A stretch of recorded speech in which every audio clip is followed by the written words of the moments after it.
আসসালামু আলাইকুম everyone. Amina's daily লাইফে আপনাদের সবাইকে স্বাগতম।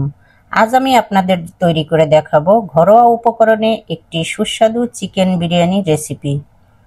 তো চলুন আমরা রান্নায় চলে যাই। প্রথমে আমরা একটি হাঁড়িতে 1 কাপ পরিমাণ তেল দিয়ে নেব। দিয়ে দিব 1 কাপ পেঁয়াজ বেরেস্তার জন্য।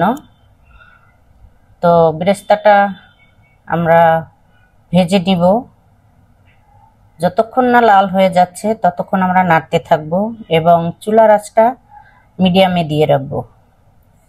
তো বেরেস্তাটা পেঁয়াজটা লাল হয়ে গেলে আমরা নামিয়ে নিব। আমাদের বেরেস্তাটা মোটামুটি হয়ে গেছে। এখন চুলাটা বন্ধ করে দিয়ে বেরেস্তাটা নামিয়ে নিচ্ছি। তেলটা ভালো করে সেঁকে নিতে হবে, নয়তো বেরেস্তাটা নরম হয়ে যাবে। ছড়িয়ে রাখবো একটা টিস্যুর উপরে। তো এখন আমরা দিয়ে দিব একই তেলে কিছুটা পেঁয়াজ, আধা কাপের মতো দিলেই হবে। সাথে দিব কিছু গরম মশলা, যেমন তেজপাতা, কাবাব চিনি, দারুচিনি, কালো এলাচ, তারপরে হচ্ছে লবঙ্গ, তারপরে গোলমরিচ, সবুজ এলাচ এবং শাহি জিরা, সবগুলো দিয়ে নিব। দিয়ে একটু ভেজে নেব, পেঁয়াজটা একটু হালকা লাল লাল হয়ে যাওয়া পর্যন্ত। এখন আমরা দিয়ে দেব আদা রসুন বাটা 2 টেবিল চামচ, জিরা এবং ধনিয়া একই সাথে বাটা 2 টেবিল চামচ এবং 2 টেবিল চামচ পেঁয়াজ বাটা।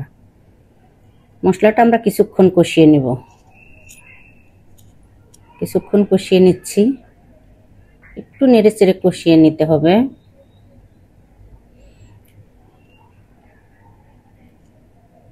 এখন আমরা দিয়ে দিব 2 টেবিল চামচ টমেটো সস। টমেটো সসটা দিয়ে একটু নেড়ে নিব।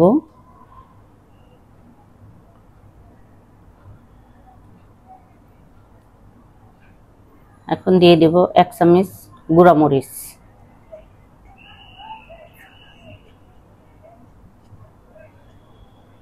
এক চামচ গুঁড়া মরিচ দিয়ে একটু নেড়ে চেড়ে নিব। এখন দিয়ে দিচ্ছি স্বাদ অনুযায়ী লবণ। লবণটা মিশিয়ে নিব। মিশিয়ে নিচ্ছি লবণটা। এখন আমরা রাঁধুনি রেডি মিক্সড বিরিয়ানির মশলা সেটা দিয়ে দিব। পরিমাণ 2 চামচ দিলেই হবে।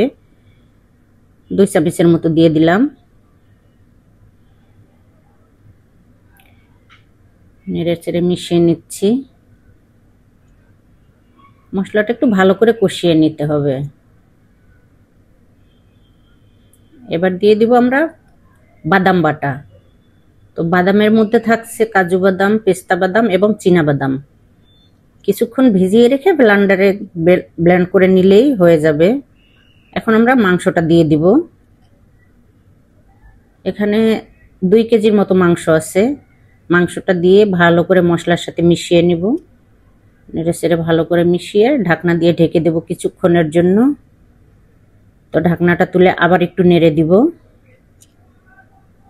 এখন দিয়ে দিচ্ছি 2 টেবিল চামচ টক দই। টক দই দিয়ে দিব। টক দইটা দিয়ে আরেকটু নেড়ে চেড়ে মিশিয়ে নিব। ভালো করে নেড়ে দেব।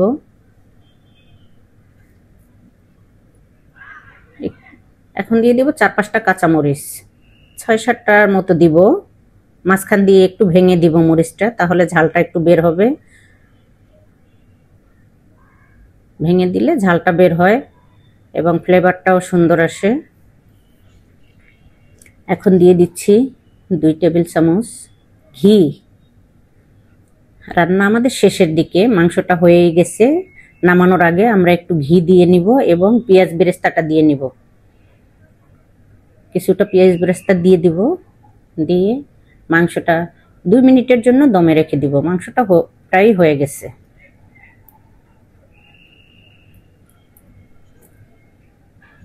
মাংসটা হয়ে গেছে। আমরা এখন মাংসটা তুলে রাখবো, অন্য একটি পাত্রে তুলে রাখবো। মাংসটা তুলে নিচ্ছি।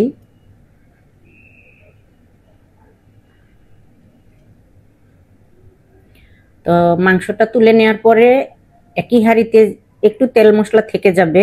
ওই তেলের ভেতরেই আমরা ধুয়ে রাখা চালগুলো দিয়ে দিব। এখানে 1 কেজির মতো চাল আছে।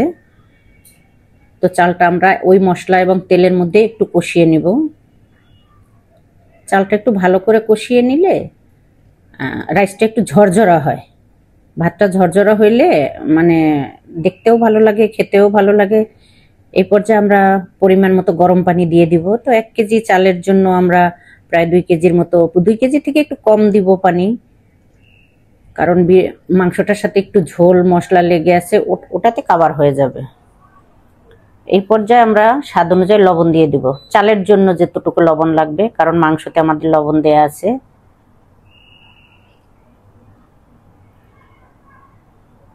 একটু নেড়ে চেড়ে মিশিয়ে দিয়ে একটু ঢাকনা দিয়ে 2 মিনিটের মতো ঢেকে রাখবো।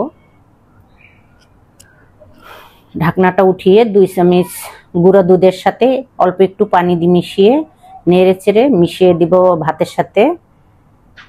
দিয়ে দিচ্ছি দুধটা এবং সাথে 1 চামচ চিনি দিয়ে দিব। চিনিটা দিলে টেস্ট বাড়ে, স্বাদের জন্য 1 চামচ চিনি দিয়ে দিব। এখন দিয়ে দিব আমরা রান্না করে রাখা মাংসটা, পুরো মাংসটা দিয়ে দিব। দিয়ে চালের সাথে ভালো করে মিশিয়ে নিব, উল্টে পাল্টে মিশিয়ে দিব। আমার হাঁড়িটা একটু ছোট হয়ে গেছে,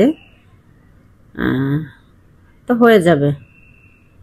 নেড়েচেড়ে মিশিয়ে দিয়ে আমরা দমে দিয়ে দিব। তো আমি পাশের চুলায় একটি তাওয়া গরম দিয়েছিলাম, এই তাওয়ার উপরেই দিয়ে দিব, তাতে করে নিচে আর লাগবে না। তো প্রায় 20 মিনিট পরে আমি আবার একটু হালকা করে নেড়ে দেব। দেখেন আমাদের বিরিয়ানিটা মাশাআল্লাহ সুন্দর ঝরঝরা হয়েছে এবং হালকা করে একটু মিশিয়ে দিব। হয়ে গেছে আমাদের বিরিয়ানিটা। এখন আমরা উপরে একটু ঘি ছড়িয়ে দিব এবং একটু পেঁয়াজ বেরেস্তা দিয়ে দিব।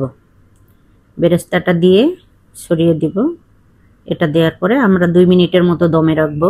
চুলাটা বন্ধ করে দিব। 2 মিনিট পরে আপনাদেরকে বেড়ে দেখাচ্ছি। তো এখন দেখুন আমাদের বিরিয়ানিটা হয়ে গেছে, মাশাআল্লাহ অনেক সুন্দর হয়েছে। অবশেষে হয়ে গেল আমাদের চিকেন বিরিয়ানির রেসিপি। ভিডিওটি ভালো লেগে থাকলে লাইক, কমেন্ট এবং শেয়ার করে পাশে থাকবেন। এরকম আরো মজাদার রেসিপি দেখতে চাইলে আমাদের চ্যানেলটি সাবস্ক্রাইব করুন এবং নোটিফিকেশন বেল আইকনটি প্রেস করুন। আজ এই পর্যন্ত, সবাই ভালো থাকবেন। আসসালামু আলাইকুম।